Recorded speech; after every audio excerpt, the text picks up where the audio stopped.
میں نے ایک مہینہ ممبر پر چھوڑ کے نیچے بیٹھا ہوں صرف اس لیے تاکہ آپ کو اتنا زیادہ اونچی نہ اٹھانی پڑے، تھوڑا سا نزدیک آ جائے تاکہ میں آپ سے متصل ہو کر گفتگو کر سکوں. سب پیش کریں محمد وآل محمد پر.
ثواب کی مجلس ہے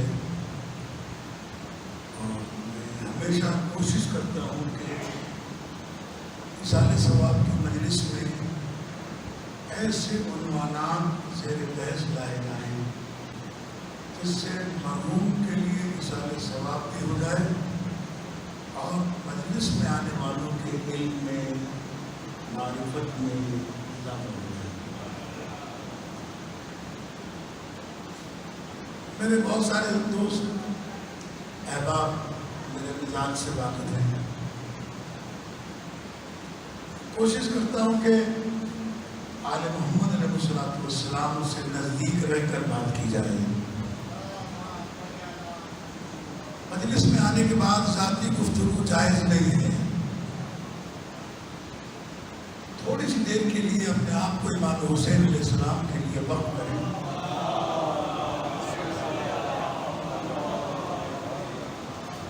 تاکہ یہ گفت و شنید کا سلسلہ باقی رہے. میں بزرگان سے عرض کروں گا کہ تھوڑی سی دیر کے لیے مجلس کی طرف متوجہ رہیں. اس کے بعد میں محفلیں تو جمتی رہتی ہیں لیکن مجلس میں کوئی اور ذکر نہیں ہونا چاہیے. سما بھیجنے بابا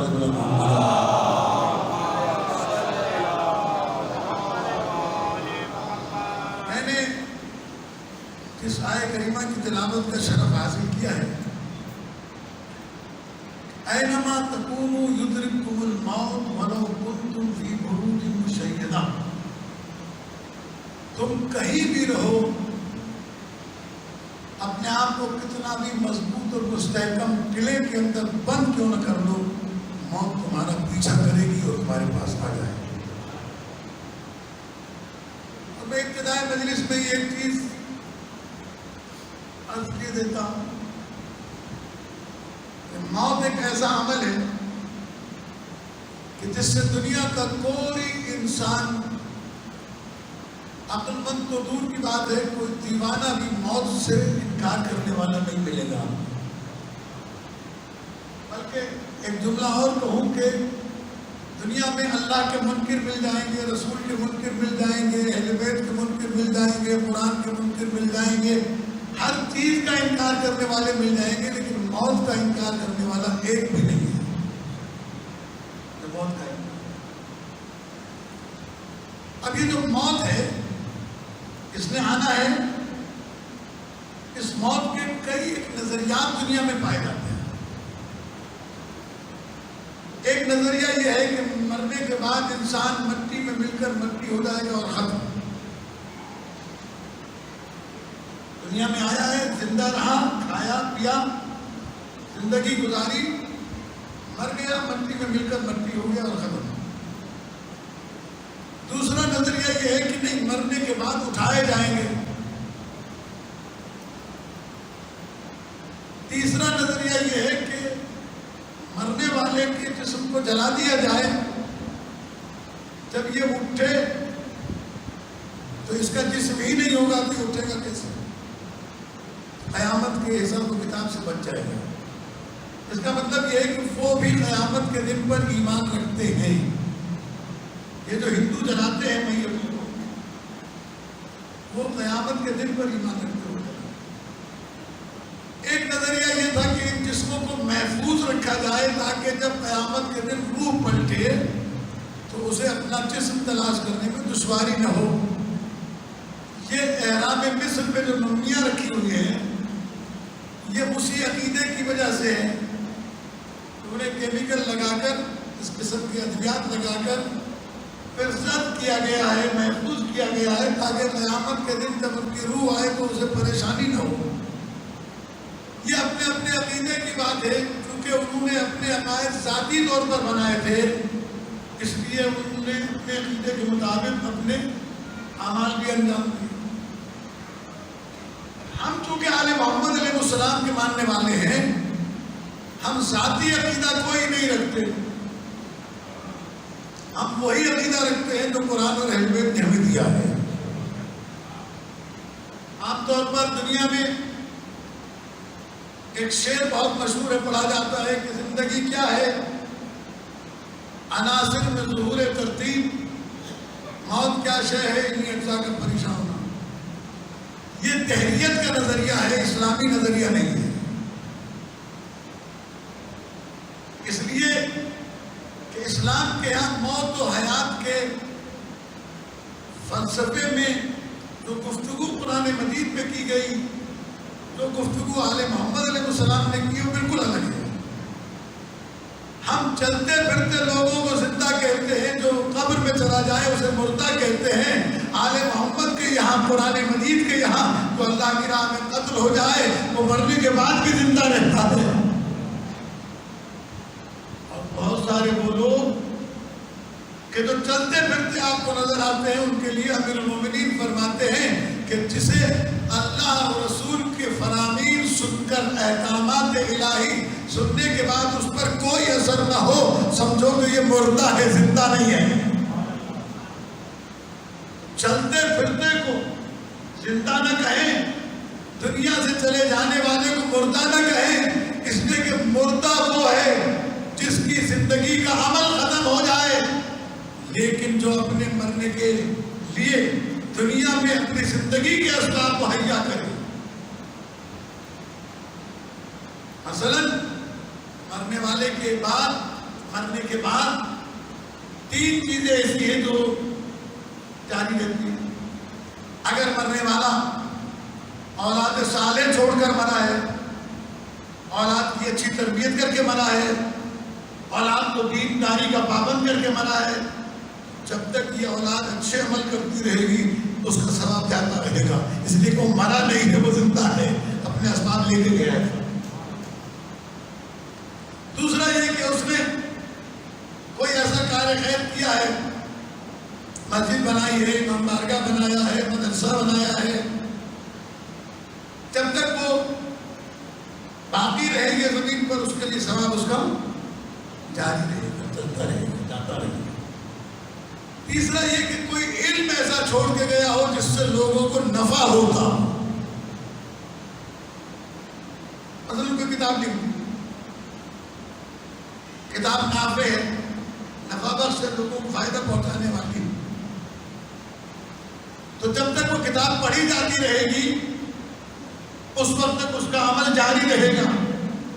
تو اس کا مطلب یہ کہ جس کا عمل جاری ہو وہ نہیں مرا ہے، جس کا عمل ختم ہو جائے وہ مرا ہے۔ سبا بھیجے بابا نبی محمد علیہ۔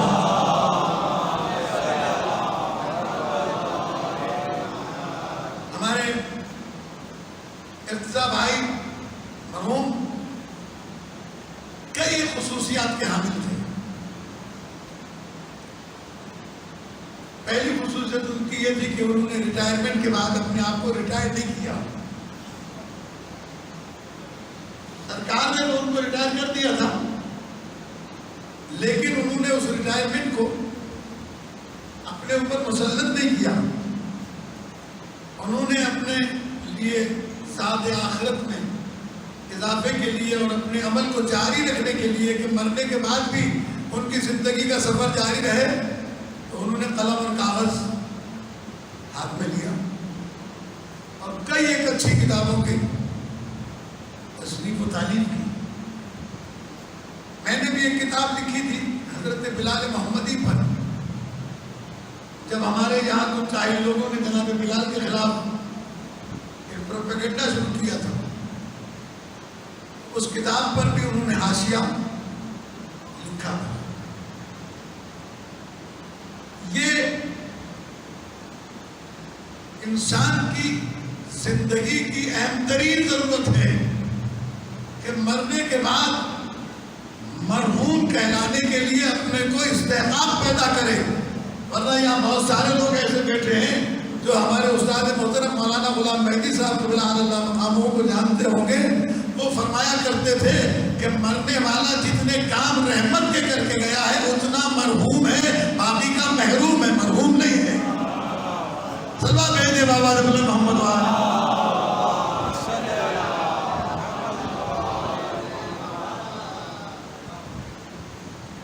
کیونکہ رحمت کے لیے قرآن مجید میں شرط یہی ہے،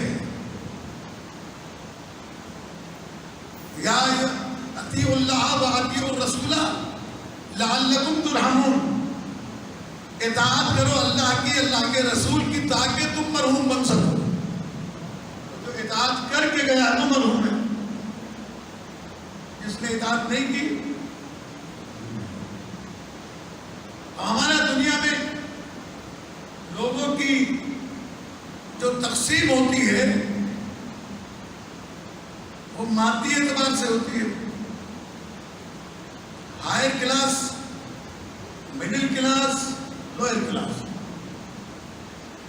لوئر کلاس تو ہیں جن کے پاس کبھی کھانے کو ہو کبھی نہ ہو، یا ہینڈ ٹو ماؤتھ ہو، یہ لوئر کلاس ہے۔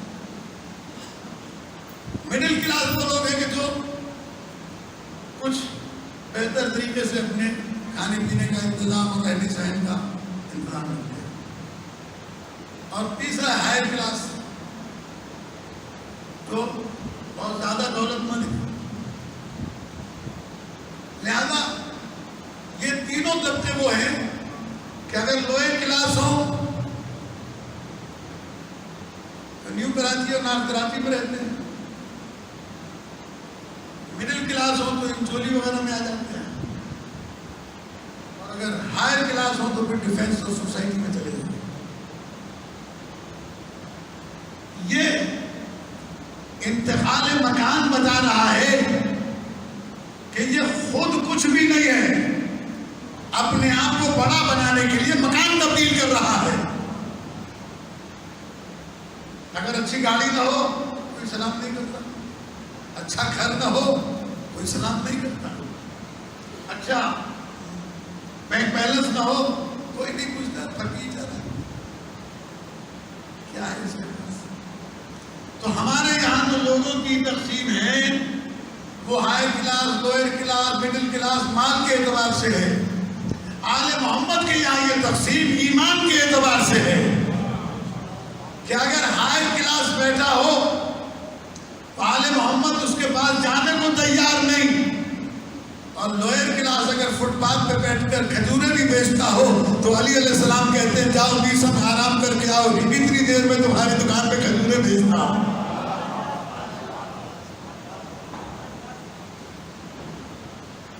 تو دنیا میں اپنے آپ کو ہائر کلاس اور مڈل کلاس بنانے سے بہتر ہے کہ دنیا کمانے کو منع نہیں کیا گیا ہے، لیکن اگر ہائر کلاس بنانا ہے تو ایمان اور عمل ایسا ہو کہ آل محمد قدر کرے، آل محمد پیار کرے۔ عزیزان گرامی یہ واقعات آپ نے سنے ہوئے ہیں، مجھے اس سے زیادہ جناب بہلول دانا اپنے دور کے مادی اعتبار کے لوئر کلاس کے آدمی ہیں، لیکن ایمان اور روحانیت کے اعتبار سے ہائر کلاس کے آدمی ہیں۔ بادشاہ کے دربار میں بیٹھے کبھی کرسی پہ جا کے نہیں بیٹھتے، کہاں بیٹھتے ہیں؟ فٹ پاتھ پہ. اس لیے کہ علی علیہ السلام کے پیروکار ہیں. مولا اپنے دور حکومت میں زمین پر بیٹھے ہوئے تھے مسجد قباء کے اندر.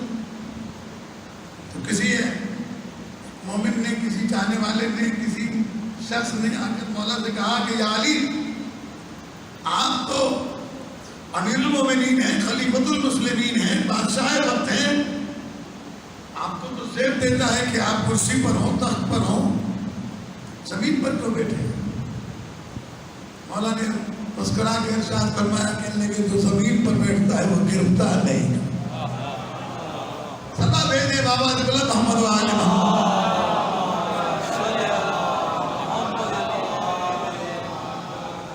دنیا میں ہائی کلاس بننے کے لیے کپڑے اچھے ہونے چاہیے، ہاتھ آدھا ملانا چاہیے،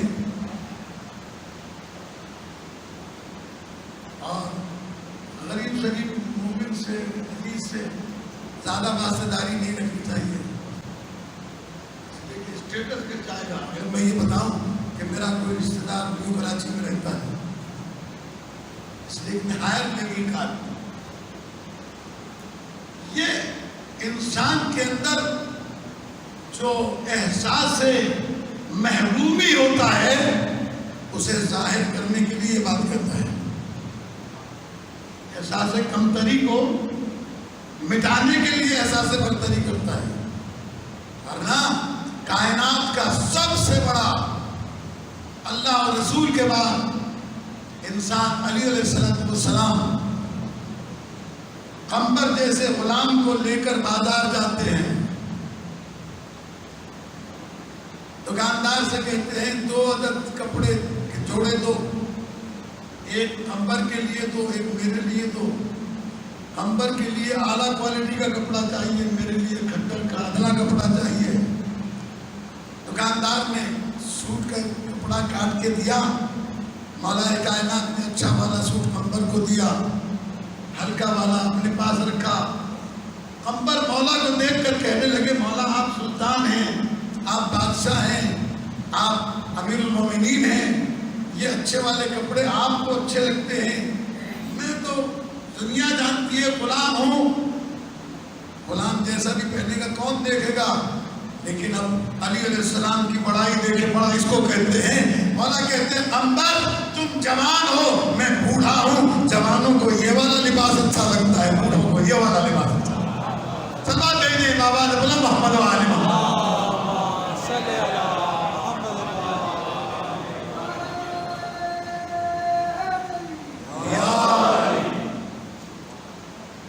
اسی لیے یہ تقسیم دنیا والوں نے کیے، اس لیے رشتوں کی قدریں ختم ہو جاتی ہیں، اس میں صلہ رحمی ختم ہو جاتی ہے، اس میں میل جول ختم ہو جاتا ہے. اس میں کبھی کسی کے جنازے میں مل لیے تو مل لیے، کبھی کسی کے شادی میں مل لیے تو مل لیے، ورنہ پتہ بھی نہیں کہ کوئی ہے، پتہ نہیں کوئی ہے. لیکن اگر انسان بڑا آدمی بن جائے، آل محمد کا آدمی بن جائے، پھر اسے اپنے پھٹے ہوئے کپڑوں میں بھی غربت نظر نہیں آتی. دربار میں بیٹھے بہلول فٹ پاتھ پر ایک چور کو گرفتار کر کے لایا گیا دربار میں. ہارون رشید نے پوچھا کہ اسے کیوں لائے ہو پکڑ کے؟ بوڑھا آدمی تھا. کہا اس نے چوری کی ہے اور اس کے پاس سے چوری کا مال بھی برآمد ہوا ہے اور اس نے اقرار جرم بھی کیا ہے. دربار ملوکیت میں چیف جسٹس قاضی القضات ساتھ ہی بیٹھتا ہے. ہارون رشید نے اپنے قاضی کو دیکھ کر کہا قاضی آپ کھول تو نہیں ہو رہے؟ سلوا بھیجے بابا جبل محمد و آل محمد.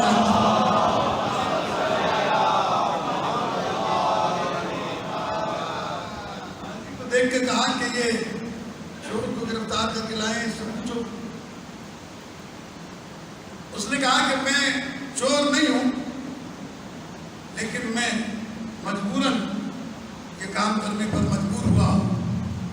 میں حجاز کا رہنے والا ہوں، جسے آج سعودی عرب کہا جاتا ہے. کھانے پینے کے لیے کچھ نہیں تھا تو میں وہاں سے ہجرت کر کے یہاں آیا کہ دارالخلافہ میں ہو سکتا ہے کہ رزق کے مواقع زیادہ ہوں اور مجھے روزی مل جائے. لیکن یہاں آنے کے بعد بھی مجھے روزی نہیں ملی. توجہ رکھیے گا میری طرف. روزی نہیں ملی. بچوں کو بھوکا ہوا تڑپتا ہوا دیکھ کر میں نے چوری کی. عادل قرآن کو قرآن مجید کھولا، آیت پڑھی السارق والسارقۃ فاقطعوا ایدیہما. چور مرد ہو یا عورت اس کا ہاتھ کاٹ ڈالا جائے. لہٰذا یہ اقبال چن کر چکا ہے اجازت کا ہاتھ کاٹو. بہلول کھڑے کہنے لگے بادشاہ تیرا قاضی جھوٹ بولتا ہے. توجہ رکھیے گا. تیرا قاضی جھوٹ بولتا ہے. قاضی نے توہین عدالت کا الزام لگایا. کہا بادشاہ میں نہیں کہتا تھا کہ یہ لفظی ہے، یہ چھپا ہوا علی کا شیعہ ہے. ان لوگوں کا قرآن پر ایمان نہیں. میں نے آیت پڑھ کر فتویٰ دیا ہے اور یہ کہتا ہے کہ یہ غلط ہے. لہذا چور کا ہاتھ کٹے گا اور بہلول کی گردن کٹے گی. اس لیے کہ بہلول نے قرآن مجید کی آیت کو جھٹلایا ہے. ہارون رشید کہنے لگا کہ میں اس دیوانے سے بھی تو پوچھوں کہ اس نے یہ بات کیوں کہی. توجہ رکھیے گا میرے. ہارون رشید مخاطب ہوا جناب بہلول سے. کہا بہلول، قاضی نے قرآن مجید کی آیت پڑھ کے فتویٰ دیا تھا، تو نے کیوں اسے رد کیا؟ بہلول کہنے لگے بادشاہ قرآن سچا، قرآن لانے والا سچا، قرآن بھیجنے والا سچا، تیرا قاضی جھوٹا ہے.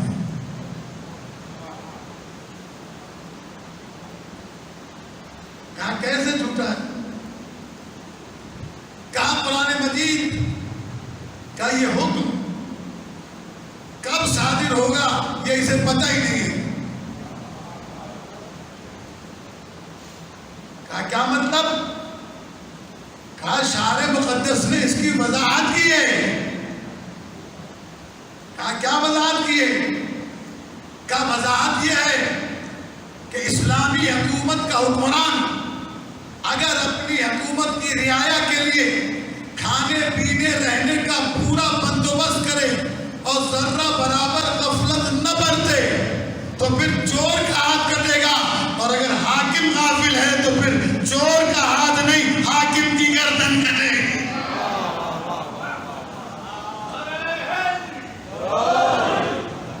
سدا بھیجنے بابا نے محمد والے.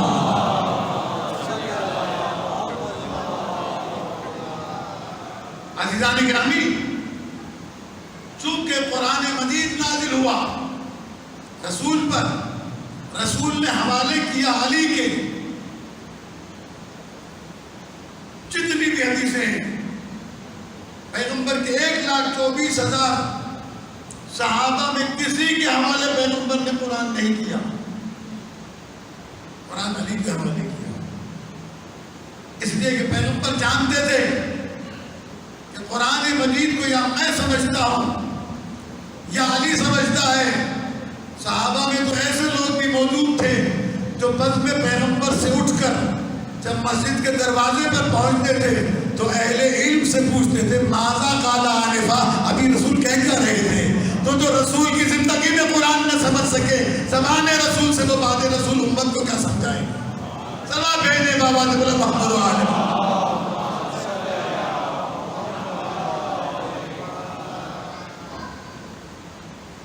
امیر المومنین علیہ السلام نے بھی انسانوں کی تقسیم کی. بہت جلدی وقت تھوڑا ہے. مولا کائنات نے ہمارے اور آپ کے صدیق اکبر امام نے، فاروق اعظم امام نے، اور میں شیعوں سے گزارش کرتا ہوں کہ مولا کا نام لینے سے پہلے صدیق اکبر کہا کرو. فاروق اعظم کہا کرو، اس لیے کہ باقیوں کو تو یہ لقب دیے گئے ہیں، یہ لقب پیغمبر نے علی کو عطا کیے ہیں، اور اس کی وجہ ہے صدیق اکبر اس لیے کہتے ہیں پیدائش سے لے کے مرتے دم تک کبھی جھوٹ نہیں بولا۔ جس نے 40 سال بتوں کی پوجا کی ہو وہ صدیق اکبر نہیں ہو سکتا۔ اگر کوئی کہتا ہے تو ہمیں اعتراض نہیں، لیکن ہم شیعوں سے یہ کہتے ہیں کہ اپنے مولا کو جسے پیغمبر نے صدیق اکبر کہا، ہمیں کیوں نہیں کہتے صدیق اکبر ان کو؟ علی علیہ السلام کو فاروق اعظم کا فاروق اعظم کہتے ہیں اسے جو فرق کرنے والا ہو۔ علی علیہ السلام کے علاوہ کسی کو یہ شرف حاصل ہی نہیں ہے جہاں پیغمبر نے یہ کہا یا علی لا یحبک الا مومن ولا یبغضک الا منافق، علی تجھ سے محبت نہیں کرے گا مگر مومن، تجھ سے بغض نہیں رکھے گا مگر منافق۔ علی مومن اور منافق کے درمیان فرق کرنے والا ہے، اس لیے علی سے بڑا فاروق اعظم ہو ہی نہیں سکتا۔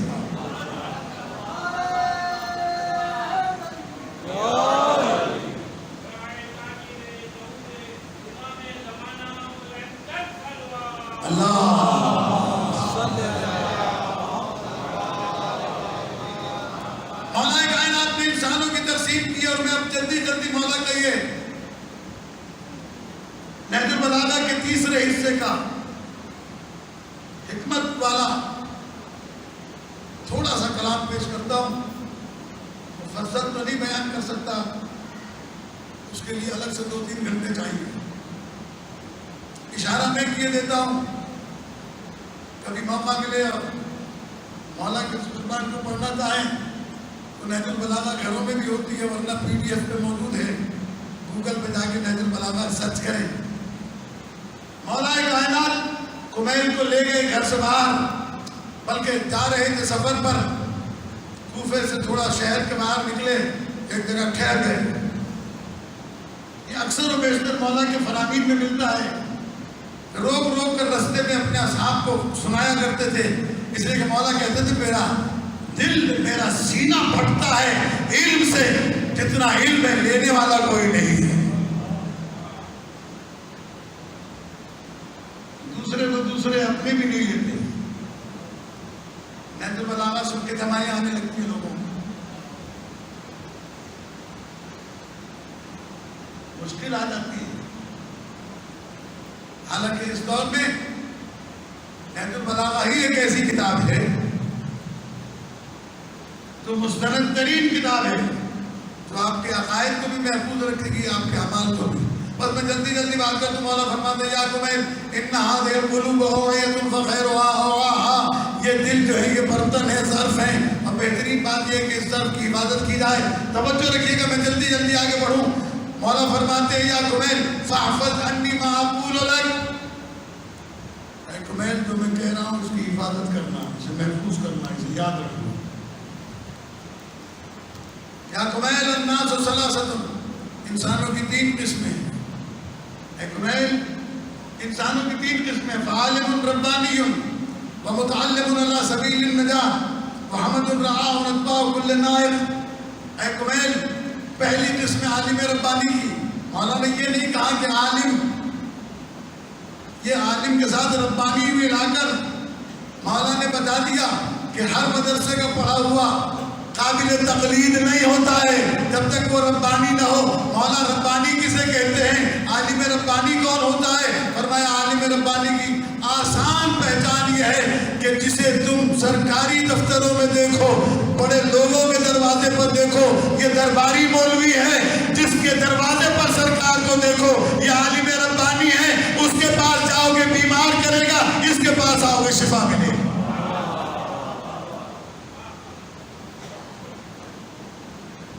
عالم متعلم علی سبیل النجاة، اور طالب علم بھی طلب علم کرے نجات کے راستے پر باقی رہتے ہوئے، اس لیے کہ طلب علم کرنے والے کی ممکنہ 3 نیتیں ہوتی ہیں۔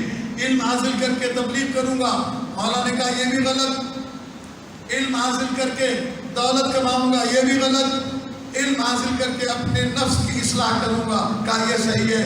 جب تم یہ نیت کر کے پڑھو گے کہ میں اپنے نفس کی اصلاح کرنے جا رہا ہوں تو دولت بھی رکے گی نہیں، دولت بھی آ جائے گی اور تبلیغ بھی ہو جائے گی.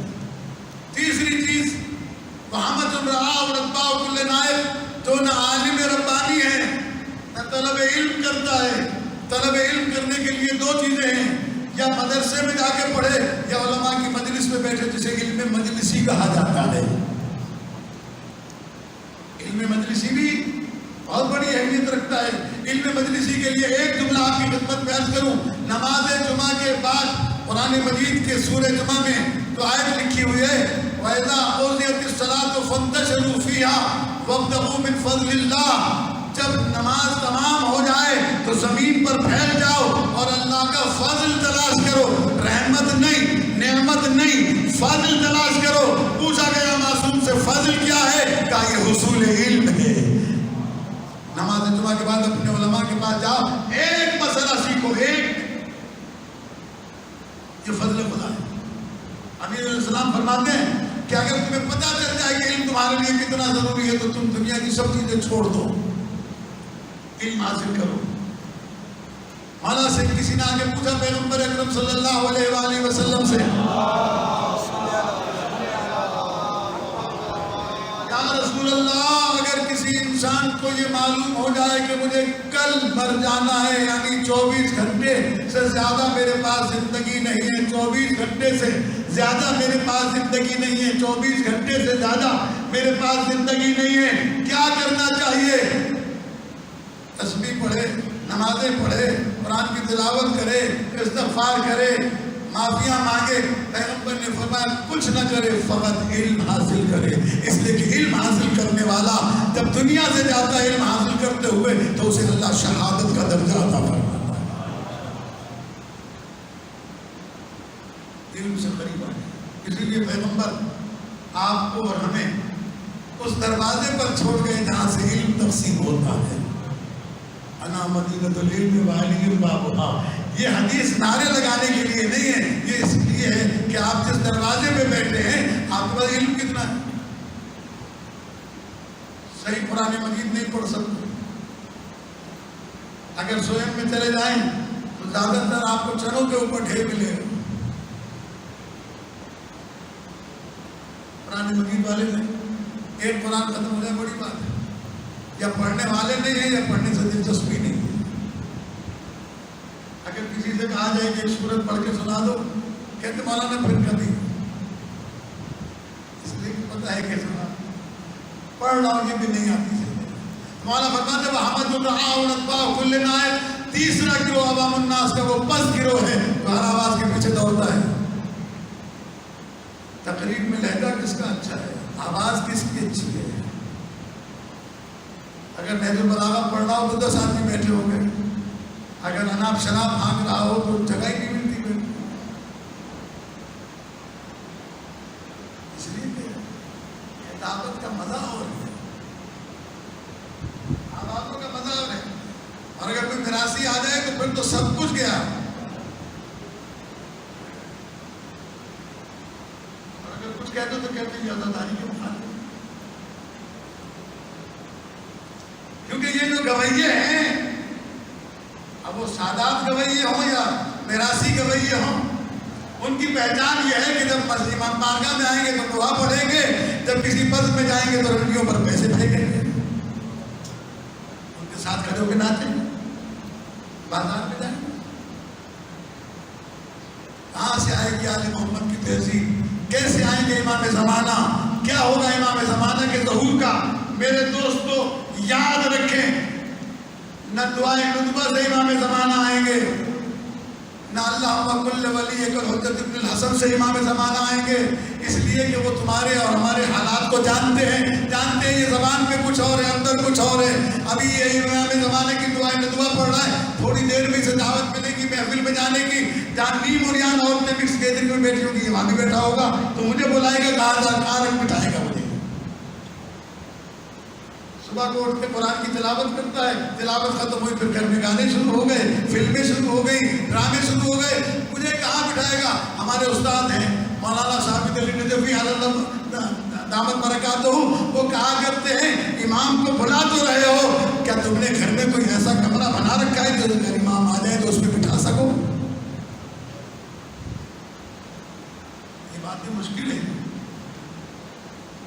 سارا دن عجل اللہ تعالیٰ فرجک، السلام علیکم. جتنی امام کی زیارت شروع ہوتی ہے نا تو 4 السلام علیکم یا رسول اللہ کھڑے ہیں، السلام علیکم یا ابا عبداللہ کھڑے ہیں، السلام علیکم یا علی بن موسیٰ رضا کھڑے ہیں.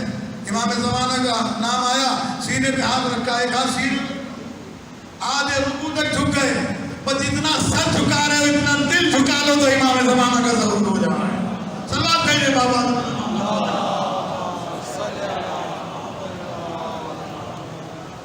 سروں کو جھکانے سے نہیں، دلوں کو جھکانے سے ہوگا. یہ عوام الناس کا تذکرہ جو ہر آواز کے پیچھے دوڑتا ہے، اس لیے کہ لم یستضیئوا بنور العلم، انہوں نے علم سے استضیاء نور نہیں کیا، انہوں نے مضبوط رکن کا سہارا نہیں لیا. پڑھیے گا کبھی اور لطف کے ساتھ، علماء نے صرف ترجمہ نہیں کیا، وضاحتیں بھی کیے، پڑھیے گا. اگر امام زمانہ اللہ تعالیٰ فرجہ شریف واقعاً انتظار ہے، واقعاً محبت ہے، تھوڑا سا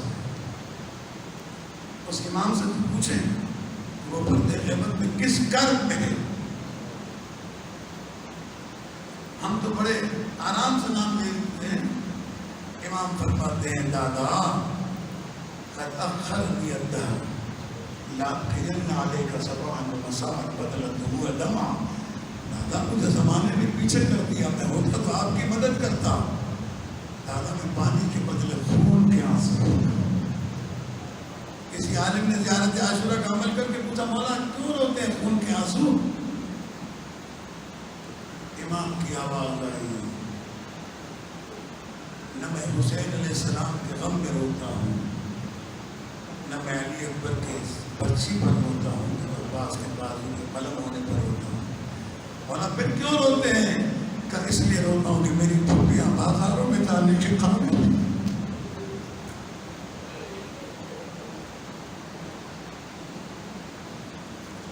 آئے زینب کبریٰ بازاروں میں نہ کھانا مانگا نہ پانی مانگا، اگر امت سے اگر مانگا تو کہا میں نبی ذاتی ہوں، مجھے چادر دے. عزاداروں یہ بہن بھائی کے لاشے سے اٹھ کے آئی. آج مرتضیٰ اس کے بھائی بہنیں آپ کے جنازے پر تھے، کاندھا بھی دیا. جب بیٹیاں باپ کے لاشے سے لپٹی ہوں گی، بھائیوں نے، ماموں نے، چچا نے کس طریقے سے بہنوں کو باپ کے لاشے سے الگ کیا ہوگا، سینے سے لگا کر پیار کیا ہوگا. بہن صبر کرو. کاش کوئی اس زینب عالیہ سے پوچھے، اس سکینہ سے پوچھے جس بیٹی کو تازیہ نے مار مار کر باپ کے لاشے سے الگ کیا گیا. شہزادی رو کے کہتی ہے کوفے والو کیا تمہارے یتیموں کے ساتھ ایسا ہی سلوک کیا؟ کیا تمہارے یتیموں سے یہی سلوک کیا جاتا ہے جو تم کر رہے ہو؟ کیا بہنوں کے ساتھ یہی سلوک کیا جاتا ہے جو تم کر رہے ہو؟ ہاں عزادارو، خوش نصیب ہے وہ بیٹے. باپ کے جانے کا غم اپنی جگہ پر، لیکن باپ کا لاشا کاندھوں پر اٹھا کے دفنا کے تو آئے. اتنے سارے عزیزوں نے تعزیت تو کی، قبرستان میں بھی آئے، آج سوئر میں بھی آئے. میں دیکھ رہا ہوں خیرپور تک سے لوگ، کافی دور دور سے لوگ آئے ہوئے ہیں. یہ عزیزداری اور قرابت داری کی بنیاد پر ہے. کتنی دور دور سے لوگ آئے ہیں، لیکن میرا مولا سجاد باپ کے لاشے پر کھڑے ہو کر نوحہ پڑھ رہا ہے. بابا کاش میری ماں نے مجھے نظر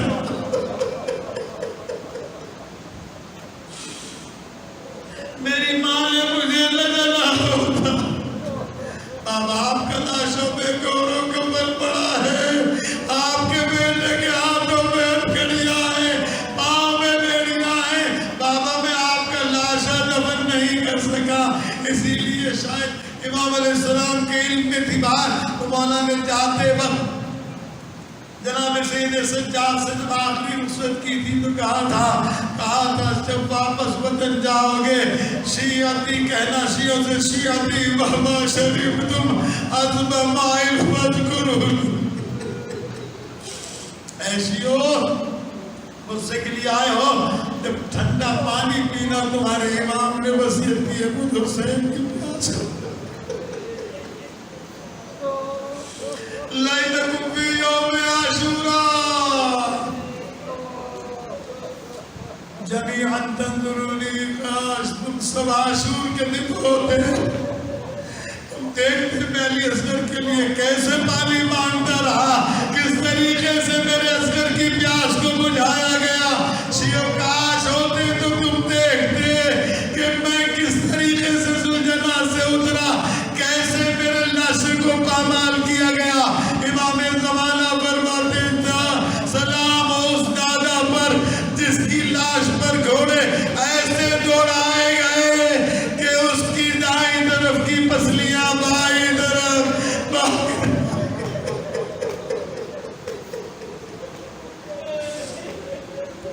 بائیں طرف کی پسلیاں دائیں طرف، بس ازاداروں مجلس تمام ہو گئی۔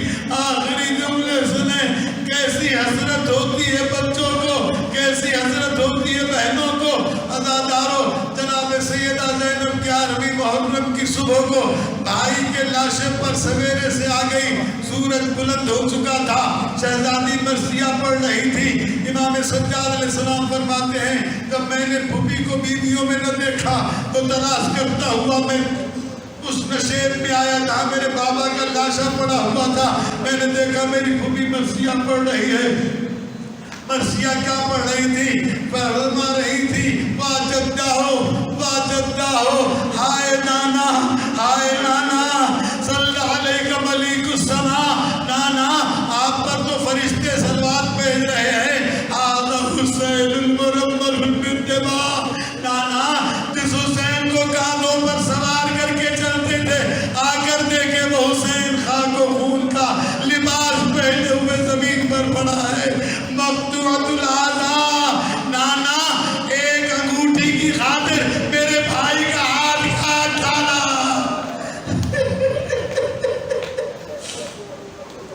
مقطوعۃ الاعضاء مسلوبۃ العمامۃ والرداء، نانا میرے بھائی کا امامہ بھی لوٹ کر لے گئے، ردا بھی لوٹ کر لے گئے، وہ بناتوں کا سبایا، نانا آپ کی بیٹیوں کو ابھی قیدی بنانے جا رہے ہیں۔ جناب سید سجاد نے ہاتھ پکڑا، کہنے لگے پھوپھی اماں آپ اس وقت یہاں کیسے آئی؟ کہا سجاد میرا بچپن کا ایک وعدہ تھا تو نبھانے آئی تھی لیکن نبھانے نہیں سکتی۔ کہا کیا وعدہ تھا؟ کہا میں چھوٹی سی تھی، نماز شب پڑھ کر فجر کی نماز پڑھی، سجدہ شکر کیا، مجھے نیند آ گئی، میرا چھوٹا بھائی حسین مسجد سے آیا، مجھے سویا ہوا دیکھا، دھوپ ہو رہی تھی، اپنی چادر اتار کر سایہ کر کے کھڑا ہو گیا، مجھے جگایا۔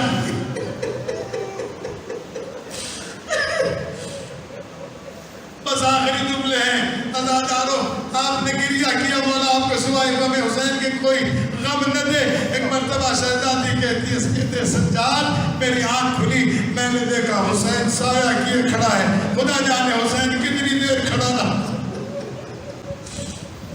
میں نے حسین کو دیکھ کر وعدہ کیا تھا حسین اگر کبھی تجھے دھوپ میں نیند آ گئی زینب اپنی چادر سے سایہ کرے گی۔ سید سجاد ساری زندگی انتظار کرتی رہی، موقع نہ ملا، آج جب حسین دھوپ میں سویا ہوا ہے میرے سر پہ چادر